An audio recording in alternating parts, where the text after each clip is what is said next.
Hello, good day. My name is Joseph Adewuyi. Today I'm going to be giving a talk on Take Your Revenge on Failure. I'm going to be doing it based on my book. So this is my book I released last year, June 2019, titled Take Your Revenge on Failure. You can get the soft copy on Amazon for just a very cheap price, less than the price of a cup of coffee. So you really want to do good to order for the soft copy from Amazon. So in that life, as I said, I'm going to be doing a talk, but which is actually a review of the book. As I said, the topic is going to be Take Your Revenge on Failure. Now, failure is a topic we really don't want to discuss about, right? Most people don't want to talk of failure. They're like, teach me things and success, teach me lessons. I mean, our ears are itchy to hear things like 10 lessons or 10 steps or 10 principles to achieving unfathomable success. And then we are readily available to listen to such things, but nobody wants to talk about failure. But you see, in life, I've come to understand something that failure is inevitable. And so today, what I'm going to be talking is how to take your revenge on failure, how to rise from failure to success. Because I've come to realize that almost everybody in life would fail if they haven't already. You see, the number one lesson in this book was everybody at some point in life must taste failure. So failure is inevitable. People fail every now and then. People fail every day, every second, but nobody gets to address the issue of failure. We are all saying you can be successful, but I mean, the person who has failed cannot see that possibility of success. We need to teach people how to rise up from the pit of failure to the pinnacle of success. We need to teach people how their lives can be great irrespective of failure. People need to stop saying this is what my life is because I failed. Rather, they should begin to say this is what my life can be and would be irrespective of failure. I want to see how pain, how failure can be a propelling catalyst to take it to uncharted paths and lanes of successes never achieved before. And so that's what I'm going to be talking about. I hope you get to enjoy it. So, as I said, let's get straight to business. Failure is inevitable. Everybody at some point in life must taste failure. Then comes the question, how do you rise out of failure into phenomenal success? What do you have in your arsenal as a weapon that would make you overcome those repeated failures of yours and turn them into repeated successes? When you're faced with the examination of failure, what do you have in your arsenal that would make you overcome that failure and become a great success? And you see, this is actually not a trivial question. A lot of people don't know how to get out of failure into success. Late Dr.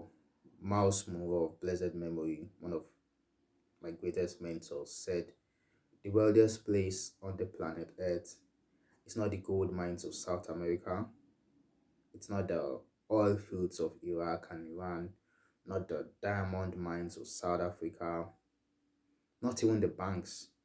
He says he said the wealthiest place on the planet Earth, it's just down the road. It is the cemetery. He says in the cemetery we have hidden potentials that never came to light, that there lie buried companies that were never started, inventions that were never made, paintings that were never done, books that were never written. And come to think of it, the wealthiest place on the planet Earth is a cemetery. What's the reason for that? Is that people failed at some point in their journey to success. They didn't know how to overcome that failure and turn it into phenomenal success. And so the great potentials hidden in them died with them and went to them with the grave. They enriched the grave with things that would have blessed humanity. Because at some point while they're growing, at some point while they're challenging for success, they had a pause, they had a stop, they had a failure, they had a challenge. They couldn't see how they could rise beyond that challenge to becoming great successes. And so they had to die with great potentials embedded in them, making them less efficient of what God had put in them while He created them. And so you see, the issue of overcoming failure is actually something that is important that we need to discuss about. So as I said, I'm going to be talking about taking your revenge on failure, and I'm going to start from lesson one. I'm just going to skip the introductory pages and start from lesson one of my book, page 5. So lesson one of the book says, everybody in life at some point must taste failure. Think of that. Everybody in life at some point must taste failure. I said that already. Wherever you are, at some point you will taste failure. That little challenge, that rejection, that disappointment, you definitely would face one. If you have a desire to be great, then be ready to face great failure. If you have a desire to be successful, then be ready to face great failures. So let's settle that. Failure is inevitable. Failure is a part of life, and this should be like an encouragement to somebody that is presently undergoing challenges. It's normal. I mean, it's all right not for things not to be all right. It's okay for things not to be okay. It's normal for people to face challenges in life. It's normal for people to fail in their pursuit to success. Look at this quote um by Confucius. It's also on page 5 of my book. It says, our greatest glory is not in never falling, but in rising every time we fall. So it means a great man is not celebrated because he never fell, but because he rose up every time he fell. So that's a foundational truth we've got to establish. Everybody in life at some point must taste failure. We see it all through life. Think of while you're a kid learning how to ride a bicycle. You had so many falls, you had so many bruises on your leg because you fell countless number of times trying to learn how to ride a bicycle. You had failure, but that didn't stop you from learning. You picked up yourself from the floor, got back on that bicycle, and you learned it. Now you're good at riding a bicycle. While you were trying to learn how to ride a car, you had accidents, however little or minor, but you still got back into the car, and today you're good at riding a car. A child learning how to eat countless number of times would have food pour on his clothes, but that wouldn't stop him from learning how to eat. He would still have to, I mean, the mom would have to change the clothes, and the guy continues to learn how to eat. The baby continues to learn how to eat. So I'm just trying to point out to you that it's okay for things not to be okay. It's okay and normal that you experience failure, which is why I said everybody in life at some point must taste failure. In fact, as a matter of fact, the truth is failure is an ingredient to success. You don't have a right to be successful if you've never failed. That's just the truth. You do not have the right to be successful if you've never failed. You don't value what success really means if you've never failed. So everybody in life at some point must taste failure. We've established that fact, right? Okay, but now the next step is you do not remain at the place of failure. So here comes now the response. Here comes now the weapon when to overcome failure. When you fail, what do? Right? You know you're going to fail. Because if I don't move to this next stage, then that would mean people would be satisfied with complacency. People would be satisfied with mediocrity. No, I'm not advocating for mediocrity. The fact that I said everybody would fail doesn't mean you accept failure and just stay in the place of your failure. It doesn't mean you accept mediocrity and just want to live an average life. No. What I'm saying is you would fail, right? But there's a higher step, is your response to failure.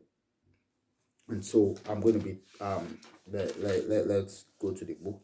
So I've said failure is a part of life, is an important ingredient um in becoming successful.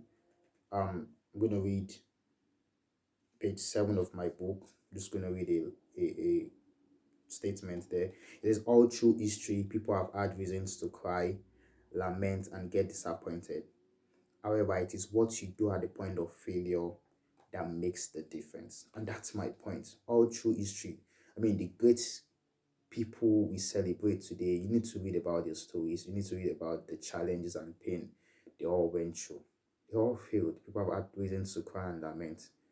But it is what you do at the point of failure that makes the difference. It's your response that makes the difference. Now, most people quit, which is the reason why they die with them great they die, and yet in them are great potentials. Most people quit. That's the easiest thing to do, right? I mean, if I just try to achieve success and I fail, easiest thing to do is quit. But that's not the right thing to do. The fact that it's the easiest thing to do doesn't make it the right thing to do. Your response to failure is that each time you fall, you pick yourself together and challenge for the success once again. And what will make you challenge for this success is that you see beyond the failure. You see the failure as temporary. You're not looking at the things that you can see now. You're looking at the things that are not seen. You're looking at the success behind the failure. So if you can see the hidden success in that failure, then you wouldn't quit. You can see the great success behind that failure. If you can overcome that failure, then you wouldn't quit. You put yourself together and be challenged to achieve success. Look at this, page 8. I wrote something there. It says, it is your response to failure that makes the whole difference. The majority of people react to failure by giving up on their goals. I said that. But great visionaries with a clear sense of purpose respond to the same situation by learning the lessons needed and pushing for the goal once again. That's the correct response. It's not quitting. You can't quit. The correct response to your failure is you learn the lessons and then you push for it once again. And so I failed an exam. Don't get depressed. I know it's not the best thing in the world to happen to someone, right? But I learned the lessons. What mistakes did I do? Where are the loopholes? How do I try to make amends? Then having corrected those mistakes, I push for the success once again. I take the exam again. And this time around, I'm better prepared. I'm going to come out with flying colors. I'm going to come out in flying colors. That's the good response. There's nobody that has never failed. The great people you respect and honor today once failed, but they didn't stay at the place of failure. They learned the lessons and challenged for success once again. They learned the lessons and challenged for success once again. I wrote a quote on page 10 of this book by Michael Jordan. Of course, we know Michael Jordan is one of the greatest basketball players ever. We celebrate him today, but let's read what he's got to say. Quote, I've missed more than 9,000 shots in my career. I've lost almost 300 games. 26 times I've been trusted to take the winning shot and missed. I have failed over and over and over again in my life. And that's why I succeed. Look at that. Think of that. He's failed over and over again. But he said that's why he succeeded. Because each time he failed, he learned the lessons and gave it a shot once more. You don't stay in the place of failure. Listen to Napoleon Hill, also page 10 of my book. It says, and I quote, before success comes in a man's life, he is sure to meet with much temporary defeat and perhaps some failure. When defeat overtakes a man, the easiest and most logical thing to do is to quit. And that's what majority of men do. But I say to you, do not quit. You can't afford to quit. You can't afford to quit. Look at that failure in the face. Say to it, I would overcome you. Look at that failure in the face. Look at that challenge in the face. Say to it, this is just a temporary detour. This is just a temporary pause. This is not my end point. And challenge for the success once again. That's the best response. That's how you take your revenge on failure. That's the best response. Look, I'm going to read another quote, page 11 of my book. And as we draw the curtain on this chapter, I mean it's a long paragraph, so you want to listen. It says, it is your response to the failure, setback, and disappointment that matters. You need to brace yourself up and be prepared so you won't be caught off guard when failure comes. If you have a desire to be successful, then be ready to face failure. If you have a desire to be greatly successful, be ready to face great failures. However, you can't afford to give up. You can't afford to quit. Don't give in to your challenges and setbacks. Don't give up on your goals because of the challenges you're passing through. You must keep trying, keep trying, keep trying. That is the greatest weapon against failure. Persistence. Losers quit, but winners persist. I'll repeat that again. Losers quit, winners persist. No, I can't is the language of fools. Yes, I can has produced world champions. Nothing can resist the human will, not even failure. You can weary failure with your assiduous persistence until failure surrenders you. Page 11 of my book. So, you see, losers are the ones that quit, winners persist. You can weary failure with your assiduous persistence until failure surrenders to you. And so don't be sad that you failed. As I said, it's normal to fail. It's all right for things not to be all right. Once you take the next step from that point, it is to pick yourself up and challenge for success once again. Don't quit. No. I mean, you're smarter than that. You don't want to quit. You're smarter than that. You're smarter than that failure. You're smarter than that challenge. You're smarter than this present circumstance you're passing through. When you just pick yourself together, see where you would be. See where your life would be if you overcome that challenge. Compare it to where your life would be if you remain in the place of failure. You see that they are they're thousands of years, light years apart. So you don't want to quit. Challenge for success once again. That's the best response. That's the best revenge on failure. You want to revenge that failure, right? I mean, of course, I can agree with you that you've gone through so many challenges. But you want to take your revenge on failure. So I would say, learn the lessons. Don't quit. Learn the lessons. Put yourself together, and then challenge for the success once again. As we wrap up this particular video, I'm going to just end it with a quote from Carlo Rubia, which is on page 12 of my book. It says, and I quote, "I don't believe I have special talents. I have persistence. After the first failure, second failure, third failure, I kept trying." Period. That's it. Nobody has great talents. Nobody's a genius. I'd always said that nobody's a genius. You make yourself what you want to be. Either accept the failure and stay there, or you can reject the failure, put yourself together, and challenge for success once again. Finally, remember, failure is an excuse, but it's not a genuine reason for you not to be successful. You too can be successful. Yes, you can. You can challenge for success once again. You can take your revenge on failure. Alright, so see you in the next video. In the meantime, go get your book on Amazon. Take your revenge on failure. I mean, there's just so much little I can do by trying to review the book. You really want to get the book and read it for yourself. Alright, so see you in the next video, and continue to take your revenge on failure. Until then, bye.